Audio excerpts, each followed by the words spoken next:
November 11. You may call it Veterans Day, or Remembrance Day, or even Armistice Day.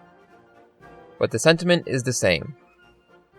As the world commemorates the end of World War I this week, and seeing as this is a Disney-dedicated channel, it's a good time to take a look at Walt Disney's involvement in the war, or rather, the aftermath. But first, a little context. Walt was a strong supporter of the US military throughout his life. He was never a member, though. He was either too young or too old whenever the US went to war, meaning he never had a chance to serve. However, in late World War I, he came pretty close to doing so, and had a life-changing experience in the process. In late 1917, the United States entered World War I, and a rush of patriotism swept the nation. Millions of young men and women enlisted in the army to help the war effort. And by the summer of 1918, Walt Disney also had caught war fever, and felt an obligation to serve. His older brothers, Raymond and Roy, were already in the Army and Navy respectively, so he felt a bit ashamed that he was still home in Chicago. For his part, though, Walt did try to join the Navy, but at 16 in 1918, he was still too young to enlist. With official military service out of the question, he looked for other options. Against his parents' wishes, he then decided to volunteer for the American Ambulance Corps, a division of the Red Cross. The Ambulance Corps was a popular way for the very young and very old to support the war effort, so Walt had his ticket into the action. Walt was able to join the Red Cross, but only after pulling some strings. His father refused to sign for Walt's passport, so his mother forged it herself after some persistence. However, even after his parents cleared him, he still had the problem of his age.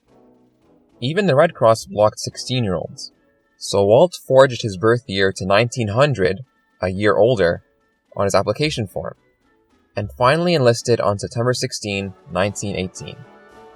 He would spend the next few weeks training to drive an ambulance in a Chicago camp near home. Not long after he started, though, Walt caught a major flu virus that sent him back home for the month. He returned in early November 1918, and was sent to a Connecticut training camp to wait to leave for France, and finally help out on the front line. While Walt was waiting to leave, however, the war actually ended on November 11. Him and the rest of his division were dejected, feeling they missed out on the chance to serve. Luckily for Walt, though, the Red Cross chose him and a few lucky others to help out with the post-war American occupation of France. It wasn't frontline service, but it was still a chance to help out in some way, and Walt welcomed the opportunity for an adventure across the world. On November 18, Walt and his division left for France, and arrived in the port city of Le Havre on December 4. He spent the next few weeks moving from base to base, until settling in Paris, where he was assigned to a motor pool. A motor pool was basically a fleet of military vehicles, moving officials here and there. While moving from base to base at the start of his adventure, Walt mainly drove ambulances. But when he joined the motor pool, he mainly chauffeured army officers, driving them to headquarters and embassies. It was pretty much a taxi gig, but Walt savored the opportunity to see Paris and the countryside. The taxiing only lasted a month, as by February he was reassigned to a canteen in Neufchâteau, a village a few hours east of Paris. Walt would spend the rest of his French mission in this canteen.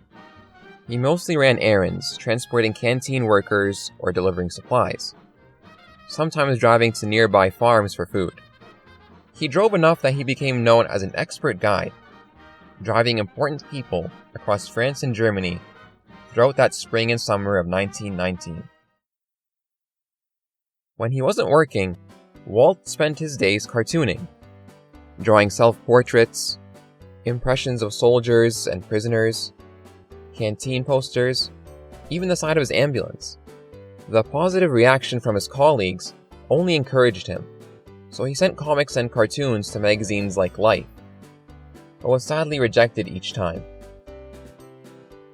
Ever the optimist though, Walt never got discouraged. Some of his work even appeared in Stars and Stripes, the US military newspaper, which no doubt pushed him to take his art career further. In fact, he was already making use of his art abilities in some way. He had a small side hustle going, where he would paint camouflage on old German helmets. A colleague would then shoot holes in the helmets to make them look like war loot, and the pair would sell them to soldiers willing to pay for souvenirs. Even at 17, Walt was displaying some entrepreneurial spirit. Walt was having a lot of fun in France, but it wasn't to last forever. Eventually, the American occupation of France wound down, and troops began to leave. In July 1919, his Neufchâteau canteen was dissolved, and he returned to Paris. The American Ambulance Corps was shut down, and his friends were slowly leaving. Even his brothers, Raymond and Roy, had also returned to the US by this point. All this meant that Walt felt deeply homesick, and even turned down an opportunity to drive in Albania for $150 a month, 3 times his salary in France. He was ready to move on. In late September, he finally left France, arriving in New York in early October. He was soon back at home in Chicago, where he would spend a few weeks contemplating what he would do next. Walt was done serving, but his time in France would not be his last interaction with the Red Cross. He remained a strong supporter of the organization.